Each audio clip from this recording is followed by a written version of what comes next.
On the night of December 29th, 1916, a group of Russia's most powerful men gathered in the cellar of a palace beside the frozen Neva River.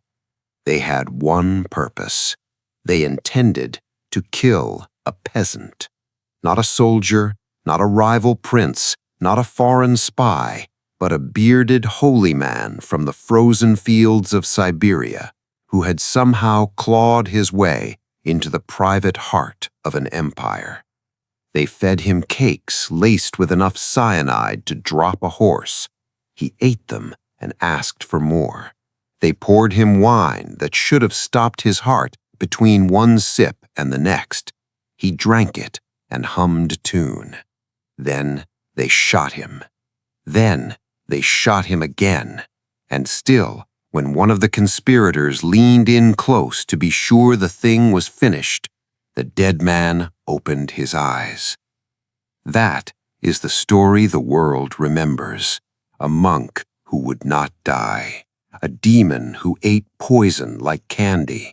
It is one of the most famous murder scenes of the 20th century, and almost every detail you think you know about it is either exaggerated, invented, or an outright lie told by the very men who pulled the trigger. The truth of what happened in that cellar is stranger than the legend, and far more human, because the real question was never whether Grigori Rasputin could survive poison.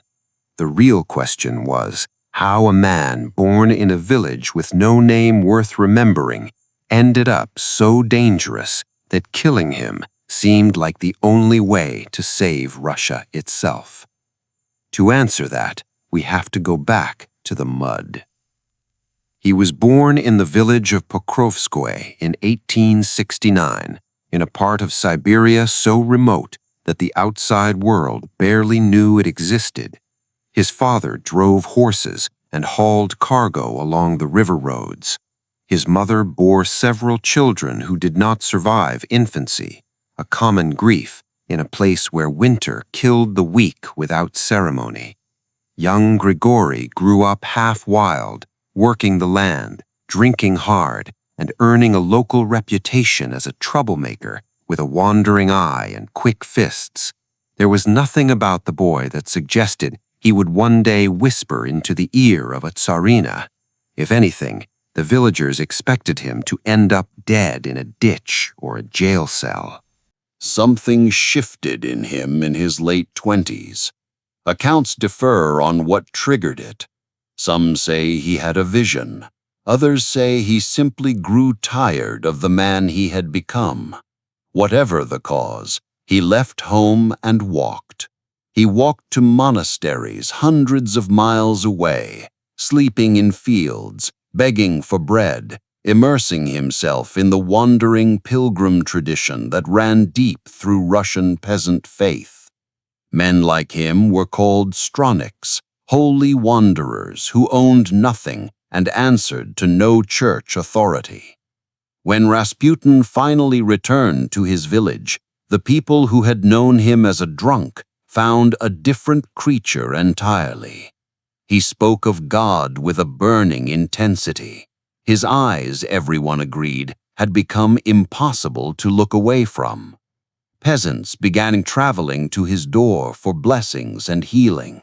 Word spread outward from village to town, from town to city, that a man of strange power had risen out of the Siberian dirt. By 1903, that word reached the churches of St. Petersburg, the glittering imperial capital where the fate of 130 million people was decided. Rasputin arrived there a nobody, a shaggy peasant in rough clothes who stank of the road. But he carried letters of introduction from clergymen who had felt his intensity, and in a city hungry for mysticism, that was enough to get a foot in the door. The Russian aristocracy of that era was drowning in a fashionable obsession with the occult, with seances and faith healers and self-proclaimed prophets. A genuine peasant holy man, unpolished and raw, was exactly the exotic novelty the salons craved. He was passed from one noble drawing room to the next like a curiosity, and each time he left a mark. He had a gift for reading people, for saying the precise thing a lonely woman or a frightened aristocrat most needed to hear. Then came the introduction that would change everything, and it hinged on a secret so closely guarded that revealing it could have shaken the throne. Tsar Nicholas II and his wife Alexandra had 4 daughters and 1 son. That son, Alexei, was the heir to the entire Romanov dynasty, the single thread on which 3 centuries of rule depended. And Alexei was dying by inches. He had hemophilia, a disorder that prevented his blood from clotting properly, inherited through his mother's line from Queen Victoria herself. A bruise could swell into an agonizing internal flood. A minor fall could trigger bleeding that lasted for days and left the boy screaming in pain no medicine could touch. The doctors of the age were helpless. They could only stand at his bedside and watch. And the parents, terrified that public knowledge of the heir's weakness might destabilize the monarchy, hid the truth from nearly everyone. Their desperation was total and secret, a wound they could not admit even existed. Into that desperation walked Rasputin. The first time he was called to the palace, the boy was in a terrible state. What happened next is the foundation of the entire Rasputin legend, and it is also the hardest part of the story to explain away. Rasputin sat with the child, spoke to him softly, prayed over him, and told the parents to keep the doctors and their treatments away. And the bleeding stopped. The boy recovered. It happened not once, but repeatedly over the following years. On one famous occasion, with Alexei bleeding badly and the family hundreds of miles from Rasputin, Alexandra sent a frantic telegram. Rasputin wired back a simple message telling her not to grieve, that the little one would not die, and that the doctors should not be allowed to trouble him. Against every medical opinion, the boy pulled through again. How? Skeptics have offered explanations for a century. Perhaps his insistence on dismissing the doctors was itself the cure, since the aspirin they were prescribing at the time actually thins the blood and would have made the bleeding worse. Perhaps his calm presence lowered the boy's stress and blood pressure enough to slow the hemorrhaging. Perhaps hypnosis played a role, since Rasputin was known to have a hypnotic manner. Perhaps some of the recoveries were simply the natural ebb of the condition, credited to him after the fact. Any of these could be true, but you must understand how it looked to a mother who had watched her only son suffer for years, while the finest physicians in the empire shrugged. To Alexandra, there was no ambiguity. This peasant had saved her child when no one else on earth could. He was not a healer. He was a gift from God, sent to protect her family. And from that conviction, everything else would flow, including the knives that eventually found him. Because Alexandra's faith in Rasputin was not a private matter, she was the wife of an autocrat, a woman of immense influence over a husband who trusted her judgment above almost anyone's, and she came to believe that Rasputin's survival was directly tied to her son's survival. Harm this man, she felt, and God would take her boy in revenge. That belief made Rasputin untouchable. It also made him powerful in a way no peasant had ever been in Russian history, and it planted the seed of a resentment that would grow into murder. The Rasputin who moved through St. Petersburg in these years was a walking contradiction that no one could quite resolve. In the palace, he was the humble man of God, gentle with the children, reverent in prayer. Outside it, he lived like an appetite given human form. He drank enormous quantities of wine. He surrounded himself with women, many of them wealthy admirers who believed touching him brought them closer to the divine. Stories of his behavior in the city's restaurants and bathhouses spread and curdled into scandal. He preached a peculiar personal theology, whispered rather than published, suggesting that a person could not be truly forgiven until they truly sinned, that one must fall in order to rise. Whether he believed this or merely used it to justify his indulgences, no one could say for certain. What mattered was the growing gap between the saint the empress saw and the scoundrel the city gossiped about. His enemies multiplied with every passing month. Members of the aristocracy despised the sight of a filthy peasant strolling through the corridors of imperial power as though he belonged. Church officials who had once championed him turned on him, horrified that a man of such reputation held the ear of the royal family. Politicians watched in alarm as Rasputin's opinions began to carry weight in matters far beyond the sick room. Ministers were appointed and dismissed, it was whispered, depending on whether they had won or lost the holy man's favor. Whether these rumors were fully true mattered less than the fact that everyone believed them. In the theater of power, the perception of influence is a kind of influence all its own. Then, in 1914, the world caught fire, and Rasputin's fate was sealed by a war he had begged the Tsar to avoid. When the great powers of Europe stumbled into the First World War, Rasputin reportedly warned Nicholas that a war would destroy Russia and drown the dynasty in blood. It was, in hindsight, one of the most accurate predictions any advisor ever gave a doomed monarch. Nicholas ignored him and went to war anyway.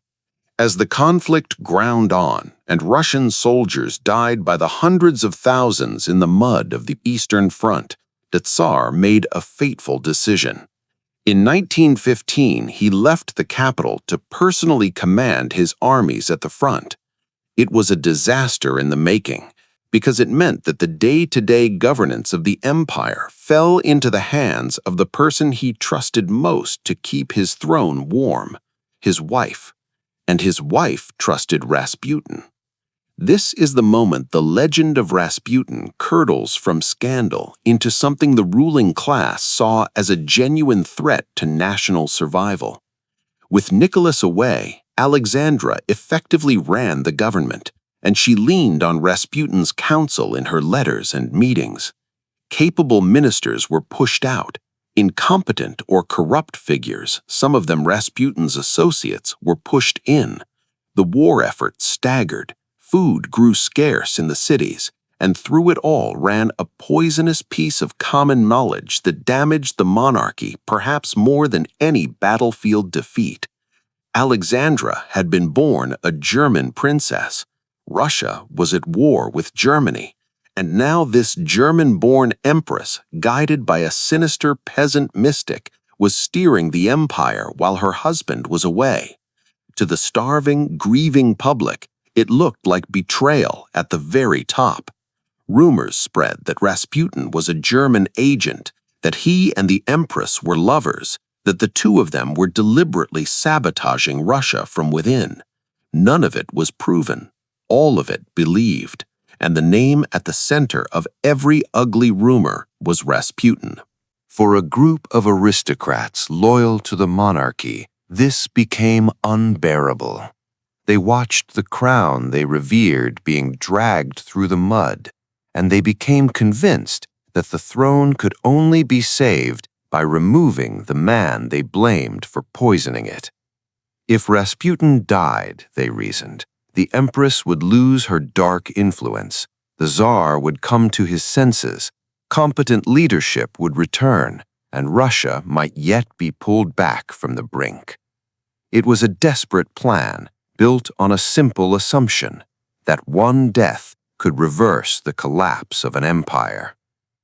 The chief conspirator, was Prince Felix Yusupov, heir to one of the richest families in all of Russia, a young man married to the Tsar's own niece.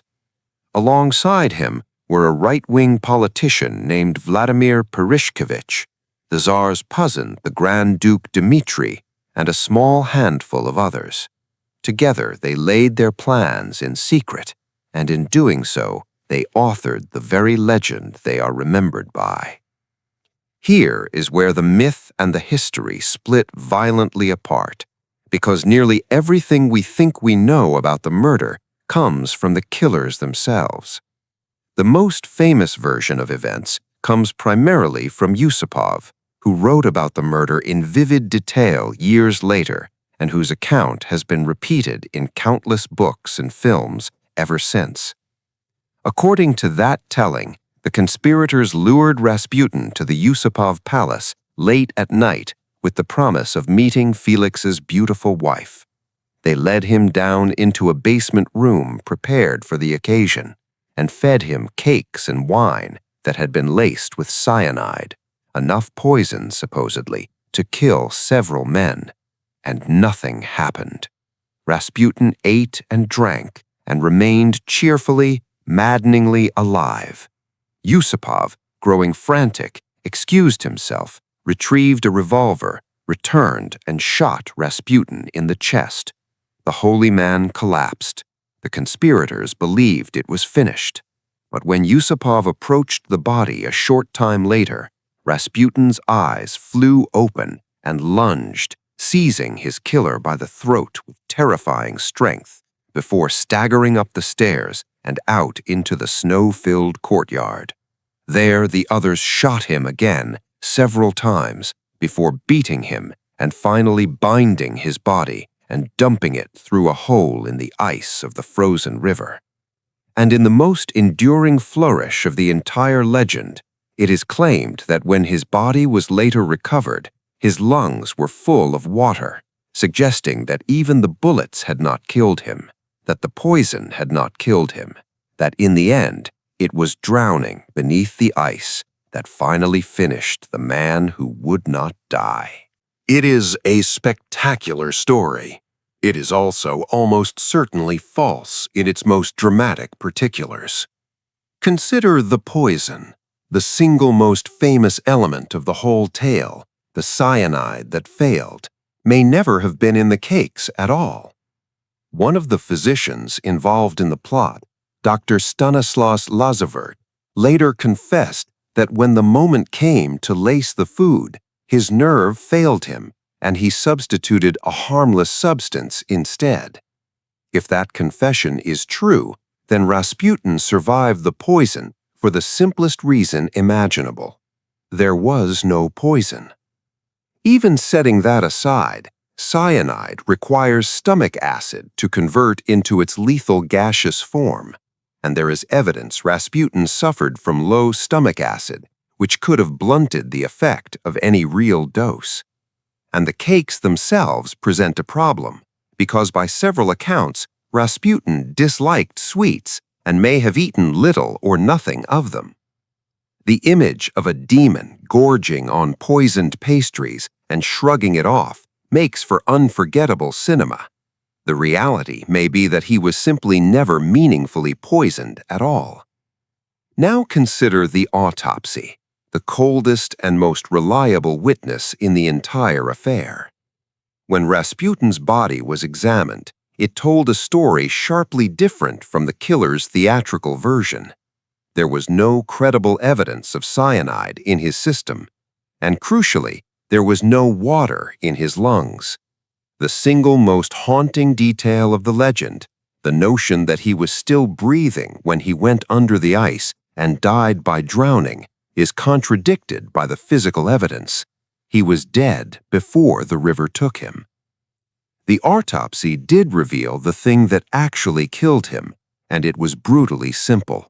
He had been shot 3 times, one wound to the chest, one to the back, and one final shot to the forehead, delivered at close range. That last wound is the crux of everything. A precise shot to the forehead is not the chaotic act of amateurs.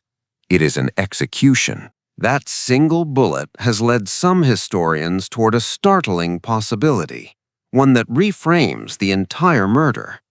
The forehead wound, some argue, was caused by a specific type of British service revolver, and this has fueled a theory that a British intelligence officer was present in the palace that night and fired the killing shot. The reasoning runs like this. Britain and Russia were allies against Germany, and Britain was desperate to keep Russia in the war. Rasputin was known to favor peace with Germany. A separate Russian peace would have freed countless German troops to swing west and hammer the British. From that angle, Rasputin was not merely a domestic Russian scandal, he was a strategic threat to British survival in the war, and some in British intelligence had both motive and opportunity to want him gone. It remains a theory, unproven and hotly debated, but it captures something the legend erases. Rasputin did not die because he was supernaturally hard to kill. He died because a group of determined men shot him in the head at point-blank range, and there is no mysticism on earth that lets a man survive that. So why does the impossible version endure? Why do we remember the cyanide and the ice water and the eyes flying open, and not the plain execution the evidence describes? The answer says as much about the killers as it does about their victim. Yusupov and his fellow conspirators had every reason to make Rasputin seem inhuman. If the man they killed was an ordinary human being, then they were simply murderers who shot an unarmed guest in a basement. But if the man they killed was a demon who devoured poison and shrugged off bullets and had to be destroyed by every means available, then they were not murderers at all. They were heroes who slew a monster to save the nation. The legend of the man who would not die was, in part, a legend the killers needed to tell in order to live with what they had done. Every impossible detail made their own hands a little cleaner. And the tragic irony, the thing that hangs over the whole blood-soaked affair, is that the murder accomplished nothing they hoped for. They believed that killing Rasputin would break the Empress's spell, restore the Tsar's judgment, and rescue the dynasty. Instead, the exact opposite happened. Alexandra was shattered by grief and clung harder than ever to her convictions. Nicholas remained as detached and stubborn as before. And Rasputin himself, it was said, had left behind a prophecy. He had reportedly warned that if he were killed by nobles, by members of the Tsar's own family, then the Tsar and his children would not survive, and the entire Romanov dynasty would fall within 2 years. Whether he ever truly said those words, or whether they were stitched onto the legend afterward, the timeline is chilling. Rasputin was murdered in December of 1916. Within 3 months, the Tsar was forced from his throne by revolution. Within roughly a year and a half, Nicholas, Alexandra, and all 5 of their children, including the sick little boy Rasputin had once soothed, were taken to a cellar not unlike the one Rasputin died in and shot to death by revolutionaries. The men who killed Rasputin to save the monarchy had, in the end, only rung the opening bell of its destruction. So who was he really? Not the demon of the legend, and not the innocent holy man the Empress imagined either. The truth sits in the uncomfortable space between. He was a genuinely charismatic man, with an undeniable gift for comforting a dying child and a frightened mother, a gift no one has ever fully explained. He was also a crude, indulgent, ambitious opportunist who let power and appetite carry him far past any wisdom he might once have possessed. He was neither saint nor devil, but something far more unsettling, a real and flawed human being who stumbled into the machinery of a collapsing empire. at the exact moment it was ready to blame everything on a single man. The cellar, the cakes, the eyes flying open in the dark. It is a story we love because it lets us believe in something larger than life, a man too powerful for poison, too stubborn for death. But strip away the myth the murderers built, and what remains is quieter and sadder and truer. A peasant from a village with no name climbed to the heart of an empire, terrified the men who ran it, and was executed in a basement by frightened aristocrats who then dressed their crime in the clothes of a monster hunt. He did not survive the poison because there likely was no poison. He did not drown because he was already dead. He died the way most murdered men die, from bullets in the dark at the hands of people who feared what he represented more than they understood who he was. And perhaps that is the most haunting part of all. The real Grigori Rasputin never needed to be immortal to change history. He only needed to be believed in, first by an empress who thought him sent from heaven, and then by the killers who needed him to be a demon. Between those two beliefs, a real man vanished entirely, and the legend rose in his place. It has been standing over that frozen river ever since.